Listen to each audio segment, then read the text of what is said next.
Good morning दोस्तों, मैं भूपेश देवांगन। आज हम भारतीय इतिहास की सबसे बेसिक क्लास करने जा रहे हैं। ये आपके लिए बहुत ही ज़्यादा इंपॉर्टेंट होगा और नींव रखेगी आपकी जो समझ की इतिहास की। तो ध्यान से समझिएगा, जितना भी पॉइंट लिखा हुआ है उसको अपने कॉपी में लिख लीजिए। इसका PDF चाहिए डिजिटल नोट्स तो आप लोग मुझे व्हाट्सएप पे मैसेज कर सकते हैं, ठीक है। ध्यान से समझिए, सबसे पहले हम लोग प्राचीन इतिहास के अंतर्गत जो शुरुआत कर रहे हैं काल विभाजन से शुरुआत करते हैं। फर्स्ट है प्राग ऐतिहासिक काल, दूसरा आद्य ऐतिहासिक काल और तीसरा है ऐतिहासिक काल। 3 भाग में हम लोग पढ़ते हैं क्योंकि इतिहास बहुत लंबा है, प्राचीन, मध्यकालीन और आधुनिक करके। प्राग ऐतिहासिक काल को बोला जाता है प्री हिस्टोरिक पीरियड और आद्य ऐतिहासिक काल को बोला जाएगा प्रोटो हिस्टोरिक पीरियड और ऐतिहासिक काल को हिस्ट्री बोला जाता है, हिस्टोरिक पीरियड बोला जाता है। ये ध्यान रखना है, ठीक है। तो हम लोग को प्राग ऐतिहासिक काल में क्या पढ़ना है दोस्तों? तो प्राग ऐतिहासिक काल के अंतर्गत पाषाण काल पढ़ेंगे और आद्य ऐतिहासिक काल या प्रोटो हिस्टोरिक पीरियड के अंतर्गत दोस्तों हम लोग को सिर्फ और सिर्फ सिंधु घाटी सभ्यता या हड़प्पा सभ्यता ही पढ़ना है। और ऐतिहासिक काल के अंतर्गत हमारा जो 3 भाग में डिवाइड होता है, प्राचीन, मध्यकालीन और आधुनिक इतिहास, इसके अंतर्गत आएगा, ठीक है। चलिए सबसे पहले देखते हैं पाषाण काल। तो पाषाण काल दोस्तों 5 भाग में डिवाइड है पाषाण काल। सबसे पहले तो समझिए आप पाषाण मतलब होता क्या है। तो पाषाण मतलब पत्थर या स्टोन पीरियड भी बोलते हैं इसको। पाषाण मतलब पत्थर होता है, प्रस्तर। सबसे पहले पढ़ेंगे पूर्व पाषाण काल। या पूर्व को देखिए इंग्लिश में क्या बोलते हैं, पेलियोलिथिक पीरियड करके याद रखना है। क्या है? पेलियोलिथिक पीरियड बोलते हैं इसको, या इसी को पूरा पाषाण काल भी बोला जाता है दोस्तों, बहुत इंपॉर्टेंट है।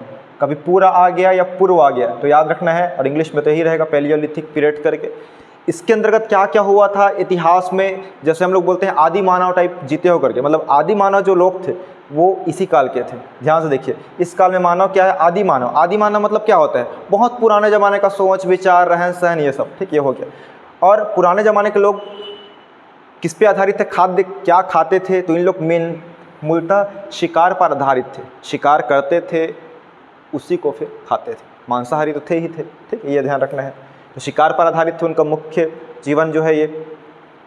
खाना बदोश, देखिए और क्या था पूर्व पाषाण काल के अंतर्गत हम लोग पढ़ रहे हैं खाना बदोश। खाना बदोश मतलब याद रखना है खाना के लिए, ठीक है, मतलब खाना अपने जीवन यापन करने के लिए, अपना पेट भरने के लिए उन लोग क्या है जगह जगह भटकते रहते थे। मान लो यहाँ पे रह रहा हूँ, यहाँ कोई जानवर ही नहीं है, पशु पक्षी जो खाते हैं है नहीं, तो क्या है जगह चेंज करके दूसरी जगह चले जाते थे जहाँ उनका शिकार मिल पाए।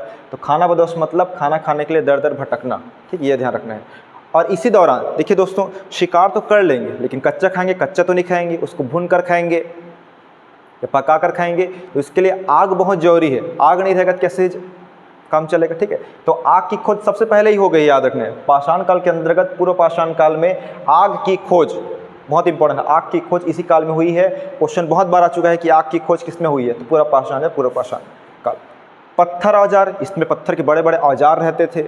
अब शिकार करेंगे, ठीक है, बंदूक तो होता नहीं था, ना तलवार रहेगा शिकार करने के लिए, तो इन लोग पत्थर को औजार बनाते थे, बड़े बड़े पत्थर से फेंक के मारते थे। पत्थर से ही क्या है इन लोग सब तोड़ते ओड़ते थे, काटते थे मांस को, ठीक है।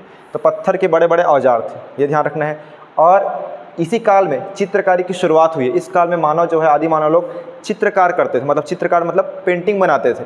कोई गुफा हो गया, कोई पेड़ हो गया, ठीक है, यहाँ चित्रकार। और ऐसा सबसे पहला प्रमाण कहाँ मिला है ऐसा चित्र जो है पूर्व पाषाण काल का? तो भीमबेटका गुफा दोस्तों, बहुत इंपॉर्टेंट है। कौन सी गुफा?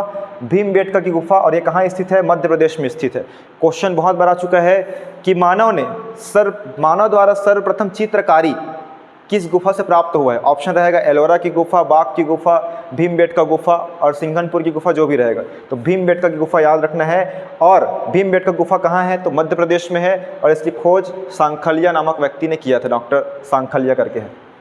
उसके बाद हम बात करें मध्य पाषाण काल, ठीक है, सेकेंड है मध्य पाषाण काल में क्या हुआ? धीरे धीरे अब स्तर क्या सुधरते जाएगा। पूर्व पाषाण काल में एकदम आदिम जमाना थे, ना कृषि करते थे, ना कोई घर बनाते थे अपने लिए स्थायी रूप से, ऐसा कुछ नहीं करते थे, ना पहिए का आविष्कार। मध्य पाषाण काल को क्या बोलते हैं? मेसोलिथिक पीरियड बोलते हैं। इसमें जो है आदमी जानवर भी पालने लगे थे। और सबसे पहले पाला गया जानवर मानव द्वारा कौन सा है दोस्तों? कुत्ता रहेगा, ये बहुत इंपॉर्टेंट है, डॉग। और माइक्रोलिथ का प्रयोग करते थे। देखिए पहले पूर्व पाषाण काल में इन लोग को उतना आइडिया नहीं था, धीरे धीरे क्या समझ विकसित होते जाता है, एक्सपीरियंस आते जाता है कि नहीं हमारे लिए सबसे बेस्ट क्या रहेगा। तो बड़े बड़े पत्थर से वार करते थे, शिकार करते थे, तो उतना ज़्यादा उसमें लगता नहीं था, शिकार नहीं हो पाता था। लेकिन वही क्या है, नुकीला चीज़ को कर देते, नुकीला चीज़ डायरेक्ट अंदर घुस जाता था जो पशु पक्षी है उसमें, ठीक है। तो माइक्रोलिथ, लिथ मतलब पत्थर होता है, माइक्रो मतलब छोटा पत्थर बनाते थे, मतलब छोटे छोटे औजार रहते थे जिसे माइक्रोलिथ बोला जाता था। उसके बाद है नवपाषाण काल। नवपाषाण काल को बोला जाएगा नियोलिथिक पीरियड। नियोलिथिक पीरियड में याद रखना है दोस्तों, अब जो है मानव, पहले तो क्या है, खाना बदोश मतलब दर दर भटकते रहते थे कि शिकार यहाँ पे नहीं है, कोई पशु पक्षी नहीं है, मतलब दूसरी जगह चले जाएंगे करके। लेकिन नवपाषाण काल में क्या हुआ, मानव लोग अब धीरे धीरे क्या है, स्थायी निवास बनाने लगे। स्थायी निवास मतलब परमानेंट, हम यहीं रहेंगे करके। अब यहीं रह रहे हैं तो मान लो शिकार भी नहीं है, कोई पशु पक्षी भी नहीं है, तो फिर खाना क्या खाएंगे उन लोग। तो धीरे धीरे क्या है, इसी काल में उन लोग स्थायी कृषि भी करने लगे, कृषि कार्य, ठीक है। और पशुपालन विधिवत रूप से किया गया, ठीक, ये ध्यान रखना है। देखिए नवपाषाण काल में क्या क्या हुआ है, स्थायी आवास, पहले स्थायी आवास नहीं रहते थे, अस्थायी आवास था।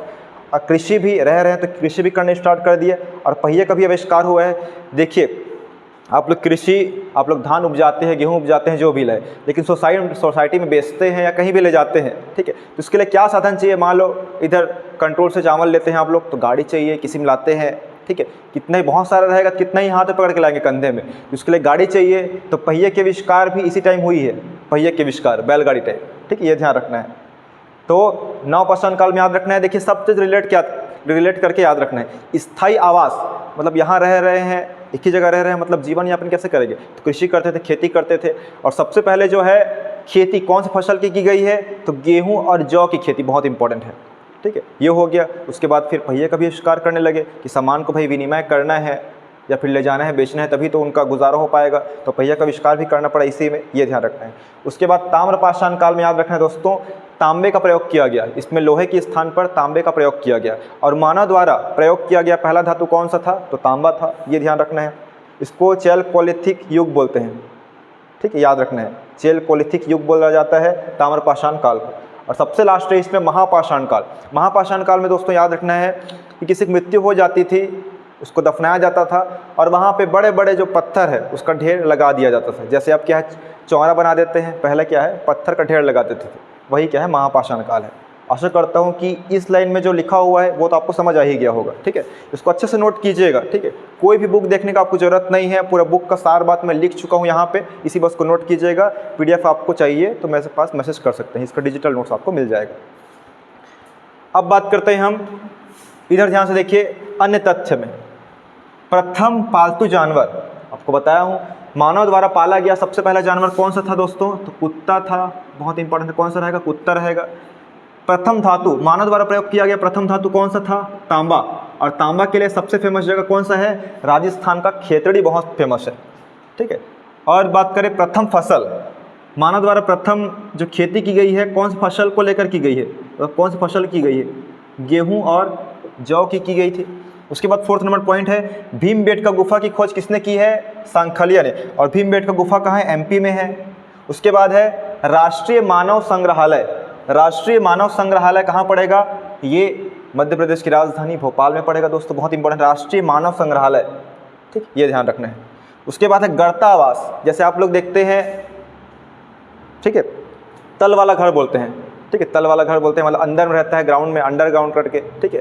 तो वो वाला घर जो सबसे पहले कहाँ प्राप्त हुआ था, तो बुर्ज होम जम्मू कश्मीर में है, और यहाँ गर्तावास तो प्राप्त हुआ है, तल वाला घर, उसके साथ साथ मानव के साथ कुत्ते का भी शव प्राप्त हुआ था वहाँ इस जगह पे, मतलब मानव और कुत्ते का कंकाल एक साथ प्राप्त हुआ है, ये ध्यान रखना है। बुर्ज होम नामक जगह के, बहुत इंपॉर्टेंट है, मानव और कुत्ते के एक साथ बुर्ज होम, लेकिन एक ही कब्र में 3 मानव कंकाल मिले हैं एक ही कब्र में, वो कौन सा रहेगा, तो दोस्तों दमदमा नामक स्थान है। कौन सा स्थान है, दमदमा है, बहुत इंपॉर्टेंट है, दमदमा नामक स्थान पे, मतलब दम घुट गया 3 लोग का, याद रखना है, एक ही कंकाल में। उसके बाद है खेतड़ी, राजस्थान में तांबे के लिए फेमस है, अभी बता दिया था। ध्यान से देखिए दोस्तों, फिर वही बोल रहा हूँ, सीरियस रहिए, ठीक है। मैं इतना मतलब मेहनत किया हूँ, 3-4 बुक से इसमें लिखा हूँ पॉइंट को, तो आप लोग भी ध्यान से देखिए, ठीक है। चलिए, चावल के प्रथम प्रमाण, चावल की प्रथम मतलब चावल की खेती सबसे पहले कहाँ की गई है, तो कोल्डिहवा उत्तर प्रदेश में की गई है दोस्तों, बहुत इंपॉर्टेंट है, कोल्डिहवा नामक स्थान पे।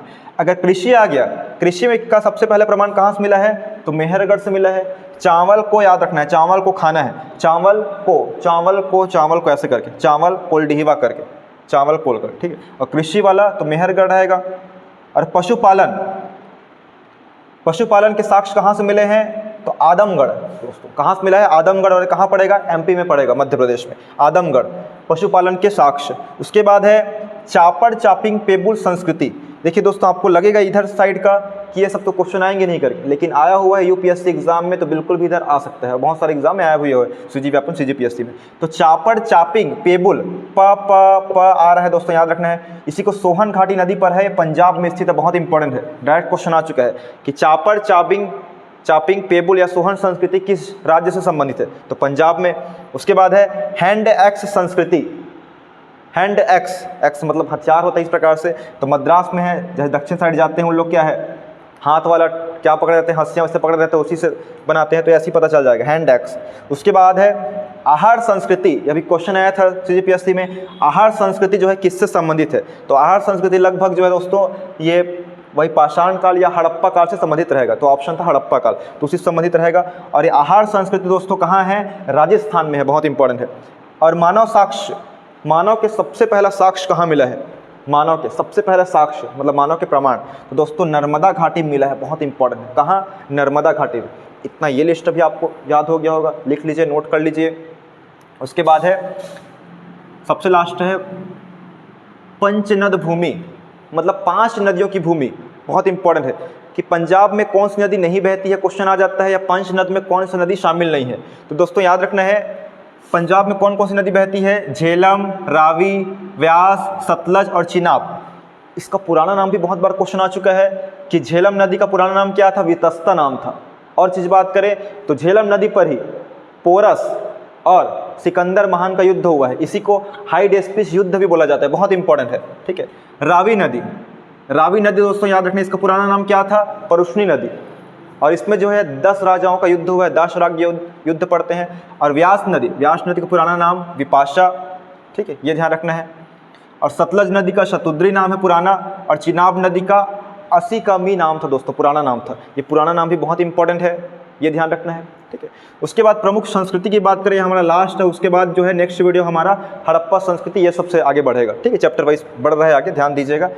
कायथा संस्कृति दोस्तों याद रखना है, ये कायथा संस्कृति आ गया क्वेश्चन, सही जोड़ी में भी आ सकता है, सुमेलित या असुमेलित में भी क्वेश्चन आ सकता है।